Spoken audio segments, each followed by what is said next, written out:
नमस्कार साथियों, आप सभी का स्वागत है विनोद अपडेट इंडिया पर। मैं हूं विनोद यादव। साथियों, आज के सेशन की सबसे लेटेस्ट और सबसे करंट न्यूज है वो कनाडा और भारत को लेकर के। साथियों, पूरी दुनिया जग जाहिर है कि भारत के और कनाडा के संबंध अच्छे नहीं रहे। पिछले लगभग 5-6 साल से हमारे रिश्ते खराब चल रहे हैं। उसमें लास्ट की 2 साल गई हैं, वो तो इतने पेनफुली गए और इतने मतलब खराब बता सकते हैं उनको कि हमारे डिप्लोमेटिक संबंध खराब हो गए कनाडा से। साथियों, अभी कनाडा का भी टाइम खराब चल रहा है। कनाडा का टाइम खराब चलने की एक वजह है क्योंकि अभी ट्रंप जिस मूड में है वो कनाडा को मतलब जब से ट्रंप जीत के आए हैं सेकंड वाले कार्यकाल में, वो कनाडा के जो प्रधानमंत्री चाहे ट्रूडो हो चाहे मार्क कार्नी रहे, कोई भी बने, वो उसको गवर्नर कह के संबोधित करते हैं। गवर्नर कहने का भी एक मतलब है। जो अमेरिका के अंदर जितने भी राज्य हैं उन राज्य का जो प्रमुख होता है उसको गवर्नर कहा जाता है। जैसे अपने यहाँ पे चीफ मिनिस्टर होता है वैसे वहाँ पे गवर्नर समझा जाता है। यहाँ पे प्रधानमंत्री होता है वैसे वहाँ पे प्रेसिडेंट राष्ट्रपति होता है।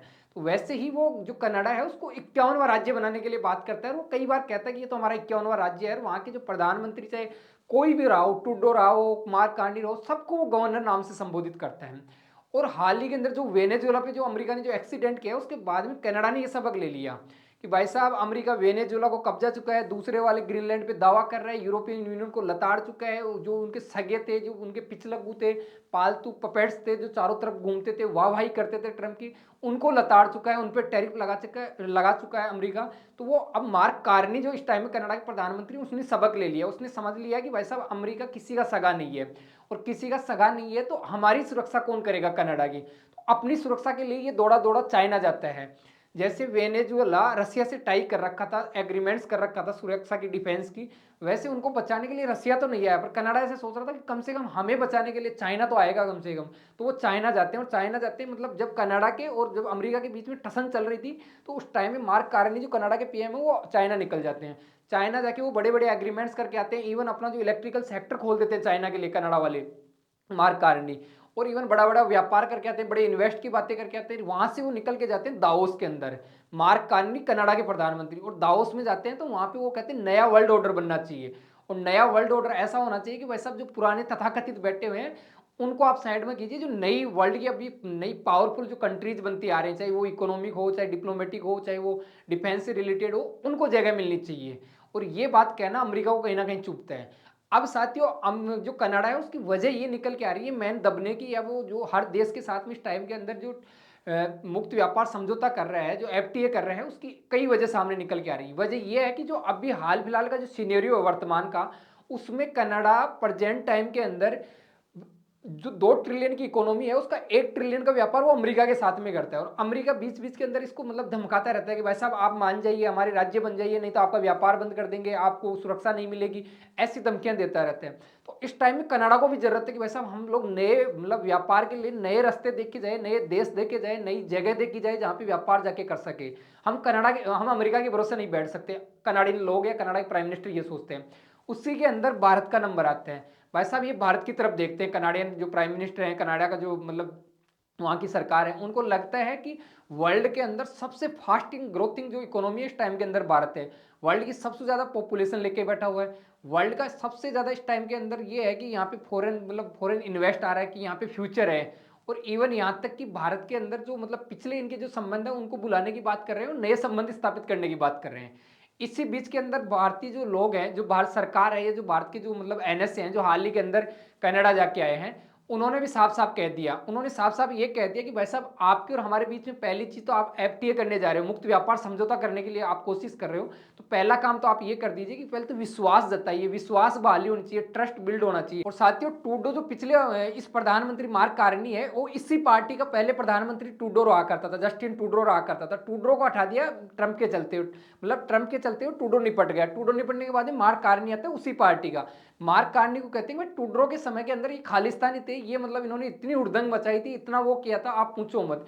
इवन कई चीजें ऐसे निकल के आई थी कि भाई साहब, जब टूडरो को समझाया जाता था कि ये खालिस्तानी है, ये आतंकवादी है, इनको हम लोगों ने आतंकवादी घोषित कर रखा है, बैन कर रखा है, तो टूडरो ये कहता था कि भाई साहब, ये तो फ्रीडम ऑफ स्पीच है, फ्रीडम ऑफ एक्सप्रेशन है, फ्रीडम ऑफ ये इनकी फ्रीडम है, हम लोग इनको खत्म नहीं करते। वो फ्रीडम का ज्ञान पेलते थे। जब ये चीजें अब मार्क कार्नी को समझाएगी कि पहले विश्वास या ट्रस्ट जनरेट कीजिए, ट्रस्ट के लिए आप इनको बैन कीजिए, और अगर इनको आप लोग बैन करोगे तो हम लोग आपसे बात करेंगे। ये जस्टिन ट्रूडो है, इसने तो भारत को इवन दुश्मन तक मतलब दुश्मन तक कंसिडर कर दिया था, यहाँ तक बता दिया था रिश्ते इतने खराब हो चुके थे इनके साथ में। तो हमारे मतलब वहाँ पे जो एम्बेसीज है वो बंद होने की कगार पे आ गई थी। इवन साथियों हर तीसरे दिन की कहानी थी कि वहाँ पे हमारी एम्बेसी के सामने जो खालिस्तानी समर्थित थे या जो खालिस्तान के जो पक्षधर लोग हुआ करते थे वो हमारी एम्बेसी के सामने जाके बैठ जाते थे। हर मतलब हर दूसरे तीसरे दिन की कहानी थी, एम्बेसी में काम ही नहीं करने देते थे। इवन यहाँ तक कि मोदी जी को मारने की धमकी दिया जा रही थी। इवन ये खालिस्तानी जो थे हमारे जो तिरंगे को हमारी एम्बेसी के सामने जला देते थे, वहीं पे उसके ऊपर मतलब तिरंगे के ऊपर खड़े हो जाते, पैरों के अंदर डाल देते, ये काम कर रहे थे। और जब जब उनको बोला गया कनाडियन लोगों को तो वो फ्रीडम ऑफ एक्सप्लेनेशन का, फ्रीडम ऑफ स्पीच का इनका ज्ञान देता था कि भाई साहब हमारे यहाँ फ्रीडम की आज़ादी है, बोलने की आज़ादी है, ये सब चीज़ें। अब जब ये सारी पूरी दुनिया के अंदर अब कनाडा डोल रहा है कि भाई नया मार्केट मिले, नया व्यापार मिले, अमेरिका की भरोसे नहीं बैठ सकता, तब भारत से चर्चा चल रही थी। भारत से चर्चा चल रही तो भारत ने कहा व्यापार तो कर लेंगे, कोई दिक्कत नहीं है, पर पहले ये आप जो हमारा आपके बीच में जो ट्रस्ट टूटा हुआ है उसको बिल्ड करते हैं, उसको बनाते हैं। इसके लिए हमारे जो एनएसए हैं, जो अजीत डोभाल साहब हैं, वो वहाँ पे गए हुए हैं। और वो वहाँ पे गए तो वहाँ उन्होंने जो मार्क कार्नी है, जो इस टाइम में लेबर पार्टी के जो प्राइम मिनिस्टर हैं, उनके सामने कंडीशन रखी है कि भाई साहब आप खालिस्तान को पहले तो बैन करोगे, जो खालिस्तानी समर्थित है उनको बैन करोगे, और प्रॉपर हम लोग लिस्ट दे रहे हैं, इनको आप टेरर घोषित करोगे, इनको आतंकवादी घोषित करोगे, उसके बाद में हम लोग बात करेंगे। और इस बात पे लगभग इनके बीच में सहमति बन गई। और सहमति बन गई साथियों, इसकी भी एक वजह है, हाल ही के अंदर जैसे G70 के अंदर ये प्रधानमंत्री मोदी जी मार्क कार्नी मिलते हैं, तो उसके बाद के अंदर ये होता है कि भाई साहब जो हमारी जो वार्ता जो ट्रेड की बैग पड़ी हुई थी उसको वापस ये लोग वापस उस पर काम करते हैं, वापस काम करते हैं। तो मार्क कार्नी है, मार्च के अंदर भारत आ रहा है, मार्च में भारत आ रहा है, उसकी जमीन ये तैयार कर रहे हैं। और ये तैयार वैसे कर रहे हैं जैसे अमेरिका की तैयार करके आए थे, वैसे तैयार करके आ रहे थे कि भाई साहब प्रॉपर बात करेंगे टेबल पे, और हम लोग जो जो चीजें चाहते हैं वो मिलनी चाहिए, इसलिए हमारा मार्केट आपके लिए ओपन है, नहीं तो नहीं है। और साथियों इसी के अंदर ये हेडलाइंस निकल के आते हैं 2 दिन पिछले मतलब 6 और 7 तारीख को ये कनाडा के अंदर थे, और जो जो बातें करके आए हैं वो अब हेडलाइंस या सुर्खियां बनी हुई है। सबसे ज़्यादा ये है कि भाई साहब कनाडियन जो मतलब लोग हैं वो भारतीय से मतलब मुलाकात करते हैं, भारत के एनएसए से मुलाकात करते हैं, और वहाँ के एनएसए होती है वो मुलाकात करती है। और इवन जो भारत के साथ में जो संबंध सुधारने के लिए नए सिरे से कोशिश करते हैं, पूरी मजबूती के साथ में कोशिश करते हैं। इवन इन्होंने पूरी प्रॉपर एक मतलब एक डायरेक्शन तय की गई है, और उसके अंदर की भाई साहब ऐसे ऐसे हमारे बीच के अंदर जो रिश्ते हैं या जो हमारे बीच के अंदर जो कार्यक्रम चलेंगे वो ऐसे ऐसे होंगे, और उन पर प्रॉपर मतलब इन्होंने योजना पेश की जाती है। और इसी के बीच के अंदर साथियों ये आता है कि भाई साहब पुरानी जो कहानी हो रखी है उस पर तो आप लोग भूल जाइए, अब नए सिरे से हमारे नई नींव रखते हैं, रिश्तों की नई मजबूती के साथ पूरे विश्वास के साथ रखी जाती है। ये चीज़ें यहाँ से पूरी प्रॉपर हेडलाइंस बनती हैं। साथियों आपको बता दूं, जो 6 फरवरी और 7 फरवरी को जो एनएसए हैं अजीत डोभाल साहब, वो कनाडा के अंदर ओटावा के अंदर थे। ओटावा मतलब यहाँ पे जैसे न्यू दिल्ली राजधानी है, वैसे कनाडा की राजधानी ओटावा है, तो वहाँ पे ये प्रॉपर रहते हैं। उसके अलावा जो कनाडा के जो अधिकारी हैं उनसे मिलते हैं। वहाँ पे जो सबसे मेन जो की बोर्ड है कि भाई किस किस पे बात की है, तो वो सबसे पहली चीज़ तो नेशनल सिक्योरिटी पे बात की जाती है कि भाई साहब दोनों देश नेशनल सिक्योरिटी को सीरियस लोगे, आप लोग जो सुरक्षा सहयोग है उसको मतलब एकदम तरीके से एकदम मतलब इंपॉर्टेंट समझोगे, क्योंकि हाल ही के अंदर कनाडा का अपना मतलब एकदम ट्रस्ट टूटा हुआ है। मतलब हम ना तो उन पे विश्वास कर रहे हैं, ना वो हम लोगों पे विश्वास कर रहे हैं, ना वो कोई चीज़ हमारे साथ में साझा कर रहे हैं, ना हम उनके साथ में साझा कर रहे हैं। तो वो कह रहे हैं कि भाई साहब ट्रस्ट बिल्ड कीजिए, आप ट्रस्ट को मजबूत कीजिए, और जो सिक्योरिटीज है मतलब जो नेशनल सिक्योरिटीज है वो प्रॉपर मतलब एक दूसरे के साथ में साझा कीजिए। इवन इन्होंने ये भी कहा है कि जो मतलब इन्फॉर्मेशन होती है, बहुत सारी चीज़ें ऐसी होती हैं जो मतलब नेशनल सिक्योरिटी के लिए बहुत इंपॉर्टेंट होती हैं, उनके लिए बताया गया कि भाई साहब उनको आप लोग एकदम सुव्यवस्थित कीजिए, जो पहले बीच के अंदर टूट गई थी या डिले हो गई थी उसको वापस से चालू किया जाता है। इवन लगभग पिछले 2 साल की बात कर ली जाए साथियों, तो पिछले 2 साल में तो अपने और कनाडा के बीच में इतना पेनफुल समय रहा है, इतना टाइटफुल समय रहा है कि वहाँ के डिप्लोमेट वो वापस बुला लेते हैं, हमारे डिप्लोमेट हम लोग वापस बुला लेते हैं। इवन ऐसे लगा था कि जैसे मान लो कि सेकंड पाकिस्तान हो ना, वैसे लगने लग गई थी सिचुएशन है कि वैसा वहाँ तो खालिस्तानियों ने इतना कैप्चर कर लिया कनाडा की गवर्नमेंट को कि रिश्ते बिगड़ने पे आ गए।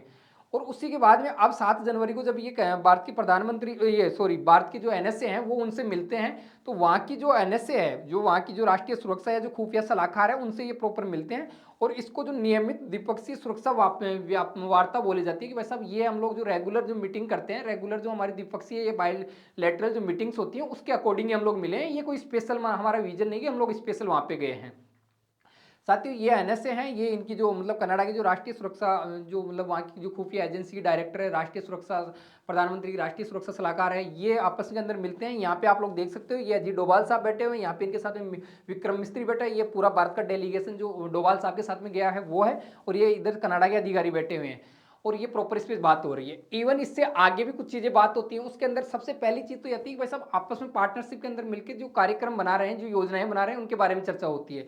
और उनमें सबसे मेन चीज इस बात पे चर्चा होती है कि भाई साहब एक एक अधिकारी ऐसे अपॉइंट करने हैं कि भारत का एक अधिकारी कनाडा के अंदर हम अपॉइंट करते हैं, एक कनाडा का अधिकारी भारत के अंदर अपॉइंटमेंट करते हैं।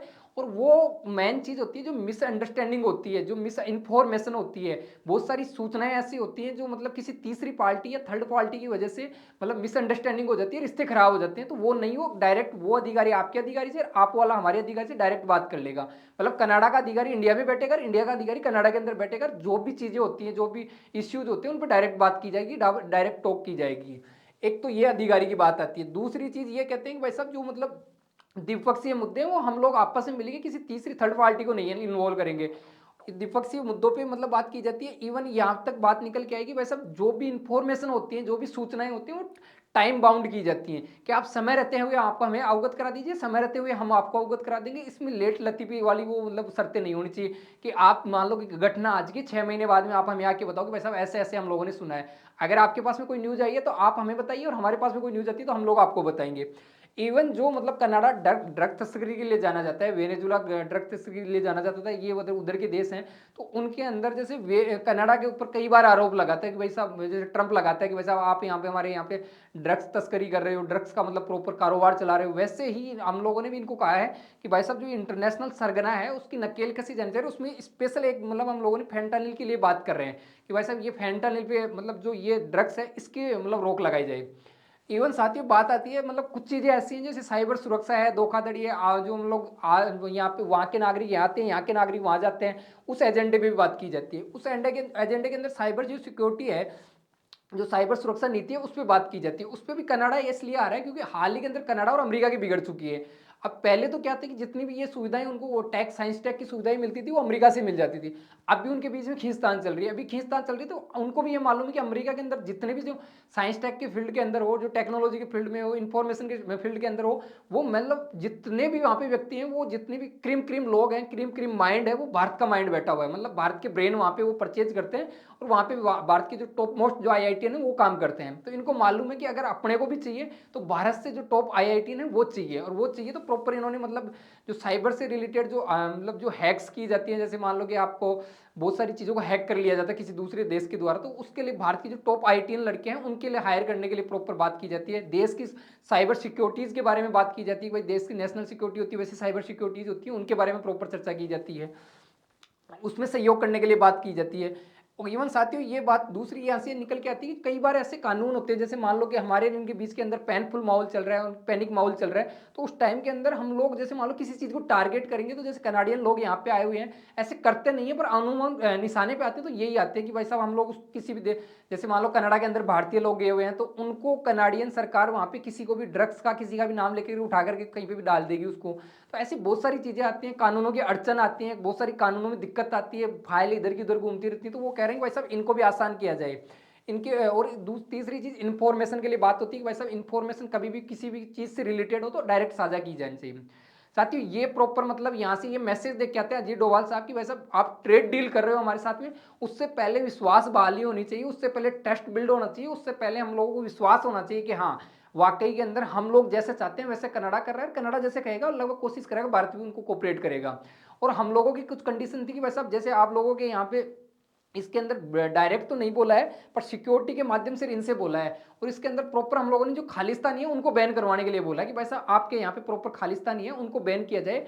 कई खालिस्तानी तो ऐसे हैं कि दूतावास खोल के बैठे हुए हैं वहाँ पे, तो इनके नकेल किसी जन चाहिए। यहाँ पे भारत विरोधी मतलब दंगे नहीं होने चाहिए, भारत विरोधी नारे नहीं लगने चाहिए, भारत की एम्बेसी के सामने नहीं आना चाहिए, और भारत की छवि खराब नहीं होनी चाहिए। भारत की छवि खराब करने के लिए प्रॉपर एक प्रोपोगंडा चलाया जाता है पाकिस्तान ISIS के द्वारा, प्रॉपर फंडिंग दी जाती है खालिस्तानियों को, और वो मतलब वहाँ पे उड़दंग मचाते हैं। तो वो इसके लिए कहते हैं कि बस अब इनको कंट्रोल करोगे, ऐसी चीजें बाहर नहीं आनी चाहिए, क्योंकि हर देश की संप्रभुत्व अपने आप के अंदर सोवरेनिटी अपने आप में इंपॉर्टेंट है, और आप ऐसे नहीं कि किसी देश की संप्रभुत्व वहाँ की सोवरेनिटी के साथ में खिलवाड़ करोगे। ये सब चीजें, और मार्क कार्निनी पे जो वहाँ की जो डिप्लोमेट्स हैं, जो वहाँ की जो राष्ट्रीय NSA हैं, उन्होंने प्रॉपर भरोसा दिलाया कि वैसा ऐसा ऐसा आप जैसे चाहोगे वैसा सब कुछ हो जाएगा। ट्रेड डील से पहले हम लोगों ने ये शर्तें रखी हैं। अब बात आती है साथियों खालिस्तान की, तो हरदीप सिंह निज्जर के नाम से वहां पे एक व्यक्ति हुआ करता था, और ये व्यक्ति मतलब इसको प्रॉपर भारत सरकार ने इसको मतलब टेरर घोषित कर रखा है, आतंकवादी घोषित कर रखा है। इस व्यक्ति की जून 2023 के अंदर हत्या हो जाती है, मौत हो जाती है, और उसके बाद में आरोप लगते हैं। तो ये जो टुड्रो है उसके द्वारा भारत पे आरोप लगाए जाते हैं। पहले जांच की कमेटी बैठा था और उसके बाद में ये कहते हैं कि जांच में हमें ये पाया गया है कि भाई साहब भारत का इसके अंदर हाथ है। भारत सरकार या भारत का जो विदेश मंत्रालय वो इनको लताड़ लगाता है, इनको धमकाता है, और वो कहता है कि भाई साहब ऐसा कुछ है तो आप एक काम कीजिए, सबूत दीजिए हमें। आप सबूत दोगे, अगर ऐसा रियल में है तो हम लोग कार्रवाई करेंगे, और अगर ऐसा कुछ है नहीं, जब कुछ इसकी हकीकत वास्तविकता ही नहीं है, तो आप भारत में थोप नहीं सकते। साथियों, ये वो तस्वीरें हैं जो भारत के एम्बेसी के सामने हर तीसरे दिन ये झंडे लेके खड़े हो जाते हैं। मतलब जो पाकिस्तान प्रायोजित या फिर आईएसआईएस द्वारा प्रायोजित जो खालिस्तानी समर्थित होते हैं, जो मतलब ऑनलाइन ही सब कुछ चलता है, उनका धरातल पे कुछ भी नहीं है, वो लोग कनाडा के अंदर जो अपनी एम्बेसी है, भारत का जो दूतावास है, उसके सामने खड़े हो जाते हैं। इवन जब निज्जर को मारा गया था या निज्जर की जब हत्या हुई थी, तो उसके बाद में वहां पे एक गुरुद्वारा है, और वो निज्जर तो ऐसा आदमी था, हरदीप सिंह निज्जर ऐसा आदमी था कि उसने गुरुद्वारा के सामने एक गुरुद्वारा को मतलब प्रॉपर दूतावास बना दिया, और दूतावास का नाम रखा गया रिपब्लिकन ऑफ खालिस्तान, मतलब खालिस्तानियों का एक दूतावास है, जबकि वो फिजिकली तौर पे पूरे वर्ल्ड के अंदर कहीं पे वो एग्जिस्ट नहीं करता। एक सिर्फ मानसिक विचार है कि भाई साहब पंजाब को तोड़ के हम लोग खालिस्तानी बना देंगे, जबकि ये वो लोग हैं, पंजाबी लोग, जो भारत के साथ जुड़े रहते हैं, भारत के साथ सहयोग करते हैं, भारत की मतलब इकोनॉमी के अंदर सब चीज़ों में साथ देते हैं, हमारे भाई हैं, हमारा अभिन्न अंग है भारत का। उन पंजाबियों के लिए या पंजाबी स्टेट्स के लिए ये बोलते हैं, जबकि इन जो ये खालिस्तानी है उनको प्रॉपर भारत सरकार ने बैन कर रखा है, आतंकवादी टेरर घोषित कर रखा है।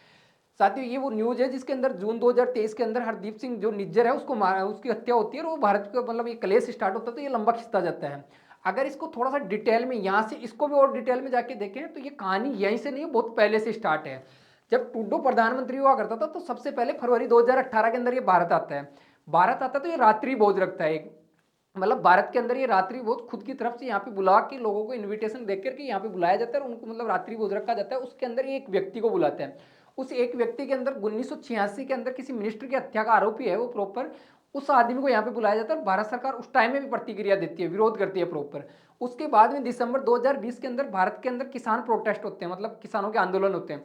उस आंदोलन के अंदर ये बीच के अंदर पंचायती करने आता है, और ये जब पंचायती करता है तो भारत सरकार इसको कहती है कि भाई साहब ये हमारे इंटरनल मैटर है, आप इसके अंदर हस्तक्षेप नहीं कर सकते, आप हम लोग संप्रभुत्व देश में, आप होते कौन हो बोलने वाले। उस टाइम में इसको डांटा जाता है। उसके बाद में जून 2023 के अंदर जो हरदीप सिंह निज्जर है उसकी हत्या कर दी जाती है। अब जब निज्जर की हत्या की दी जाती है तो उसके बाद के अंदर रिश्ते बिगड़ना स्टार्ट होते हैं मैक्सिमम। तो ये आरोप लगाता है भारत के ऊपर, और भारत इसको उस टाइम में भी धमकाता है, भाई कहता है कि सबूत है तो सबूत दो, आप फालतू के अंदर नहीं बोलोगे, आप लोग किसी देश के ऊपर ऐसे क्लेम या ब्लेम नहीं करोगे उसको। सितंबर 2023 आता है, हमारे जो इनके बीच के अंदर जो व्यापार की वार्ताएं या व्यापार टॉक्स चल रही थी, ट्रेड टॉक्स चल रही थी, उनको हम लोग सस्पेंड कर देते कि भाई साहब हमें करना ही नहीं है, आपको बात करने की तमीज है नहीं, हम आपके साथ में करने वाले हैं नहीं। सितंबर 2023 के अंदर हम लोग वीजा सस्पेंड कर देते हैं, भाई साहब हम लोग कह देते कि ये सब ये अनसिक्योर है, हम लोग वीजा सस्पेंड कर देते, वीजा देते ही नहीं है किसी को। अब ये सारी घटनाएं हो रही थी, तो ये अक्टूबर 2023 के अंदर लगभग 41 डिप्लोमेट्स को वापस बुला लेता है कनाडा। जब ये कनाडा वापस बुलाता है, उससे पहले यहाँ पे सितंबर 2023 में भी एक डिप्लोमेट्स को ये भारत के को बाहर निकालते हैं वहाँ पे कि वैसा ये कनाडा के लिए सही नहीं है, भारत के डिप्लोमेट को बाहर निकालते हैं। तो भारत ने भी यहाँ पे दिल्ली में से एक डिप्लोमेट कनाडा को बाहर निकाल देते हैं कि वैसा आप ले जाओ, इसकी जरूरत नहीं है हमें। यहाँ पे ये 41 डिप्लोमेट्स को कनाडा वापस बुला लेता है, जब भी हम लोग ने वीजा ये सब सस्पेंड करते हैं। उसके बाद में कनाडा जो मई 2024 है उसके अंदर ये लोग 3 लोगों को अरेस्ट करता है, और इन पे आरोप लगाता है कि भाई साहब हरदीप सिंह निज्जर है उसकी हत्या इन लोगों ने की है। इवन 2024 अक्टूबर 2024 की बात आती है, लगभग भारत के 6 डिप्लोमेट्स को बाहर निकाल दिया जाता है कनाडा से कि भाई साहब कि ये कनाडा के मैटर को इंटरफेयर कर रहे हैं। तो हम लोगों ने भी यहाँ दिल्ली से इनके 6 डिप्लोमेट्स को बाहर निकाल देते हैं, इवन हम लोगों ने संख्या घटा के कम कर देते हैं, और इन्होंने भी संख्या घटा के कम कर देते हैं। लग रहा था कि ये आपस में तनाव बहुत लंबा खिंचता जा रहा है। अब ये सारी घटनाएं हो रही थी, ये सारी घटनाओं को अंजाम देने वाला था, ये किसी की वजह से हुई थी, तो इस हरदीप सिंह निज्जर की वजह से हुई थी। इवन यहाँ तक टुड्रो सरकार ने, मतलब ये टुड्रो के नेतृत्व वाली जो सरकार थी, उन्होंने भारत पे प्रॉपर आरोप लगाए जाते हैं कि भारत का इसके संबंध है, भारत का इन पे हाथ है कि इसकी हत्या करवाने के अंदर। भारत उस टाइम में भी कहता है कि भाई साहब फालतू की बातें आप करोगे नहीं, फालतू के कोई आप लोग क्लेम लगाओगे नहीं, ऐसा अगर आपके पास में कुछ सबूत है तो वो हमें दे दीजिए, उसके बाद में हम लोग बात कर लेंगे। उसके बाद में जो मतलब डिप्लोमेट्स होते हैं उनको निकाला जाता है, यहाँ तक कि जो ट्रेड डील होती है, जो ट्रेड की बातें होती हैं, ट्रेड टॉक्स होती हैं, वो सब चीज़ें हटा दी जाती हैं।